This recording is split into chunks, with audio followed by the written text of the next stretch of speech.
এখন সমুদ্র সৈকত, পালকির চর, চট্টগ্রাম আনোয়ারা, টানের পয়েন্টের পাশে পালকির চর। এরপরে আমাদের নতুন গন্তব্য হচ্ছে সিভিক্স।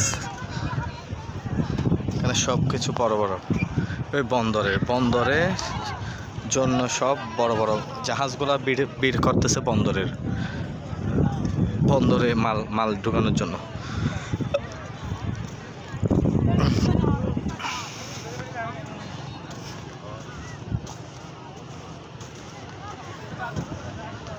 সব বিশাল বিশাল জাহাজ।